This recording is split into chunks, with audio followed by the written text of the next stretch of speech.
देखो, मृत्यु सबको आने वाली है। और सबको एक दिन जाना है। तो जाएंगे तो मतलब क्या है कि मृत्यु का मतलब वस्त्र बदलना है, कपड़ा बदलना है। तो भगवान को हिसाब देने के लिए जाना है।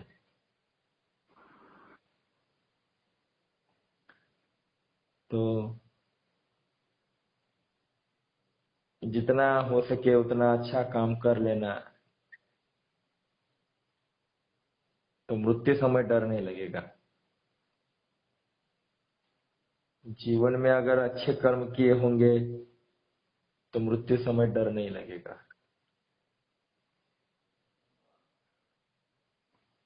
दादाजी एक कहानी समझाते हैं। हमारे यहाँ एक संत एकनाथ होके गए हैं। संत एकनाथ ये इतने महान संत हुए हैं कि इनके घर पर भगवान पानी भरने आता था और भगवान खाना बनाता था। सोचो थोड़ा कि जिसके घर में भगवान पानी भरता है, खाना बनाता है, वो संत कितना महान होगा।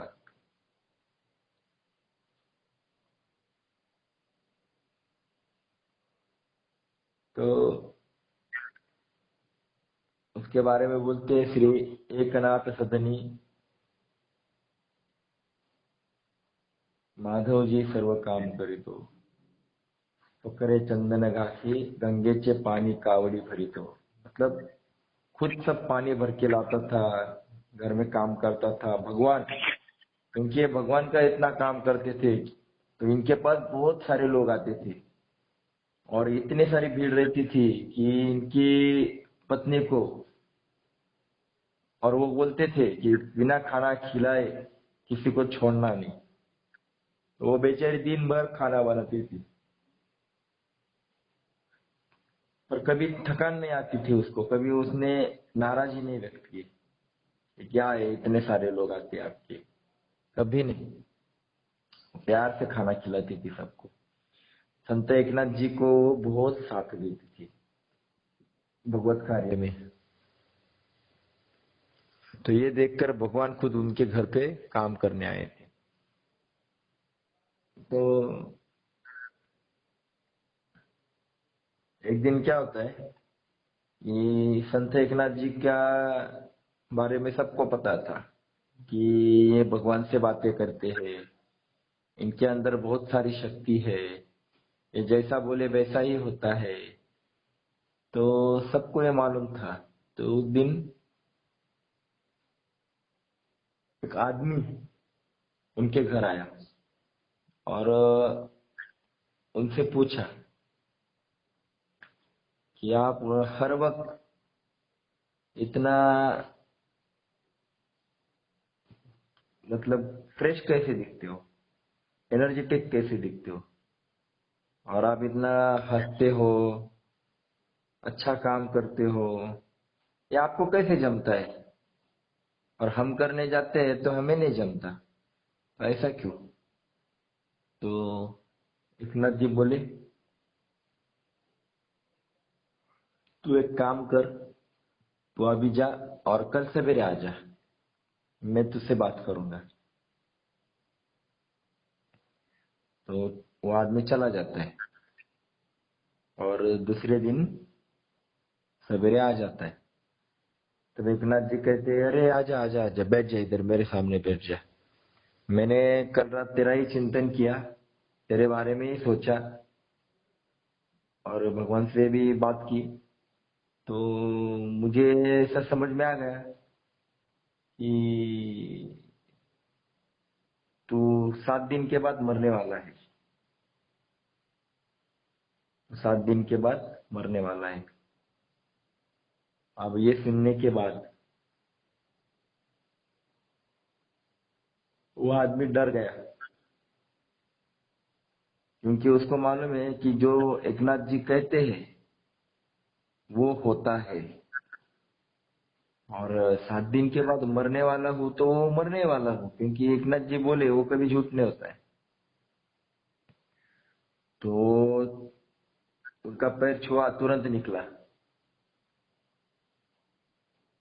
तुरंत निकला वहां से, क्योंकि अब उसको मालूम हो गया कि 7 दिन के बाद मैं मरने वाला हूँ। तो उसी दिन से उसने क्या किया कि जिनसे झगड़े हुए थे उनके घर जा गया, उनसे माफी मांग ली। बोले मेरे से गलती हो गई, मुझे माफ कर दो, मैंने ऐसा नहीं करना चाहिए था। जिनका उधार लिया था कर्जा, उनका कर्जा चुका दिया। जहां जहां गलतियां की थी वहां जाकर माफिया मांगी, माफी मांगी। और उसके जीवन में इतना परिवर्तन आ गया कि वो सबसे अच्छा बोलने लगा, अच्छी बात करने लगा, और सबसे मीठा बोलने लगा, सत्य की बातें करने लगा।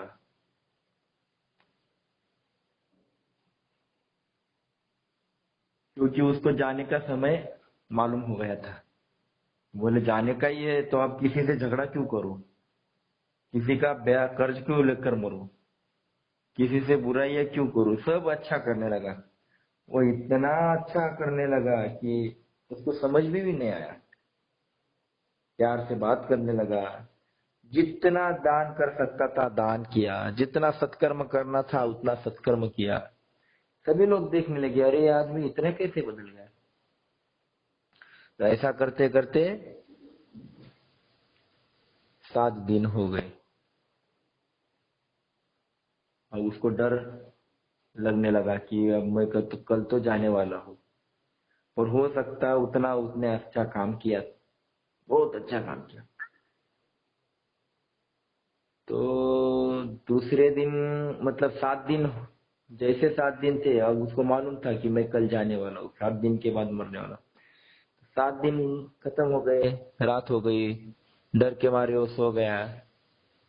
और जैसे 8वां दिन आ गया तो वो उठ गया सवेरे। और उठने के बाद वो देखा उसने, अरे मैं तो जिंदा हूँ। तो वो नाचने लगा, ये कैसे हो गया, एकनाथ जी की वाणी झूठ कैसे निकली, क्योंकि वो तो कभी बोलते हैं तो सच ही बोलते हैं, मैं जिंदा कैसे हो गया, मैं मरा क्यों नहीं। तो बहुत आश्चर्य लग गया। तो वो दौड़ते दौड़ते एकनाथ जी के पास आया। बोले महाराज जी मैं तो जिंदा हूँ, मैं तो जिंदा हूँ, मैं मरा नहीं, मैं तो मरा नहीं। खुश हो गया। एकनाथ जी बोले अरे वाह, बोले बैठ जाए इधर। तो एकनाथ जी बोले तो बहुत अच्छा है, बहुत बढ़िया है, तो आप मुझे बता। बोला, बोले कि आप मुझे बता कि ये 7 दिन में तेरा बर्ताव कैसा था दूसरे के बारे में, तूने 7 दिन में कैसा जीवन जिया। बोले महाराज जी अभी मुझे तो 7 दिन के बाद मरना है ये सोचकर मैंने मेरा जीना ही बदल दिया। जितने झगड़े थे उनसे जाके माफी मांगी, जितना कर्जा लिया था उनको जाके पैसा दे के आया, सबसे प्यार से बातें की, सबसे मीठा बोलने लगा, दान धर्म किया, सत्कर्म किया। क्योंकि अब जाना ही है तो फिर मैं गलत व्यवहार क्यों करूं, सबसे अच्छा बर्ताव किया। तो महाराज जी बोले अरे वाह, तो 7 दिन में तूने गलत काम कितने किए। बोले एक भी नहीं किया। क्यों नहीं किया। बोले अब मरना है तो मैं कैसे गलत काम करूं, मरना सामने दिखता रहा है, 7 दिन के बाद अगर मरना है तो गलत काम कैसे करूंगा। तो महाराज जी बोले कि तूने जो मुझे सवाल किया था ना कि तुम इतना अच्छा कैसे रहते हो, सबसे अच्छा बर्ताव कैसे करते हो, ये सत्कर्म कैसे करते हो, प्रसन्न कैसे रहते हो। तो इसका ये जवाब है कि मैं रोज सवेरे जब उठता हूँ तब सोचता हूँ कि आज शायद मैं मर जाऊंगा, आज मुझे मरना है। अगर आज मुझे मरना है तो मैं गलत काम क्यों करूं, अच्छा काम करूं। तो यही सोचना जो है मेरा ये मुझे अच्छा काम करने के लिए प्रेरित करता है। जैसे तुझे मालूम पड़ा कि 7 दिन के बाद मरने वाला है, तूने सब गलत काम बंद कर दिए, वैसे मैं रोज सोचता हूँ कि आज मुझे मरना है, मैं गलत काम क्यों करूँ, तो मैं अच्छा काम करता हूँ। यही मेरा जवाब है। तब उसके समझ में आ गया। इसीलिए दादाजी कहते हैं कि मरना सबको है। मरना का मतलब एक ही है, मृत्यु का मतलब एक ही है कि हमारा जो शरीर है वो त्याग के दूसरा शरीर धारण करना है। वस्त्र बदलना मृत्यु का रूप है। मुझे जवाब देना जाना है कि भगवान ने मुझे इतने जन्म, इतना साल की उम्र दी, ये उम्र में हमने क्या किया, इसका हिसाब किताब लिखवाना देना है। इसका नाम है मृत्यु। मृत्यु आना ही है तो उसकी तैयारी कर लो। मृत्यु क्या होता है? तो जन्म लिया और मरना, इसके बीच का जो प्रवास है, ये खत्म होने के बाद भगवान को हिसाब देने जाना है। तो हम एक प्रवास, एक सफर को निकले हैं। हमको एक सफर को निकलना है, तो तैयारी की कि नहीं की? अरे हम अगर कहीं तीर्थ यात्रा जाते हैं, 10 दिन कहीं घूमने जाना है, तो कितनी तैयारी करते हैं? पूरा लिस्ट करते हैं, बैग भर लेते हैं। ये कपड़ा लिया क्या, दवाई ली क्या, वहाँ कहाँ जाना है तो वहाँ का कुछ मालूम है क्या, सब सब तैयारी करते हैं। अब 10 दिन के गांव को जाना है तो इतनी तैयारी करते हैं। अरे आप भगवान के पास जाना है हिसाब किताब देने, कितनी तैयारी करनी पड़ेगी। जब हम गणपति को, गणेश जी को घर में बुलाते हैं 10 दिन में, तो जब हम पूजा कर लेते हैं तो उसकी उत्तर पूजा रहती है, आखिरी पूजा, वो भी उसी दिन तय कर लेते हैं कि नहीं हम। तो यहाँ हमें भगवान से मिलने जाना है, या हमारा सफर होने वाला है, तो उस सफर के लिए कुछ तैयारी की है आपने? क्या तैयारी होती है?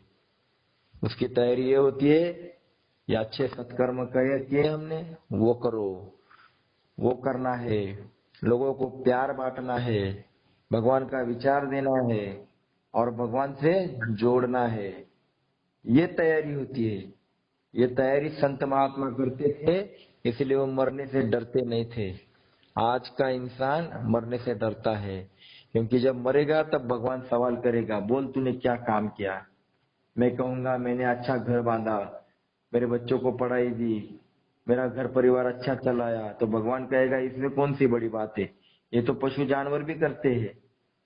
ये तो अपने बच्चों को चिड़िया इतना अच्छा घोंसला बांधती है कि तू इंजीनियर होके भी इतना बढ़िया बांध नहीं सकता है।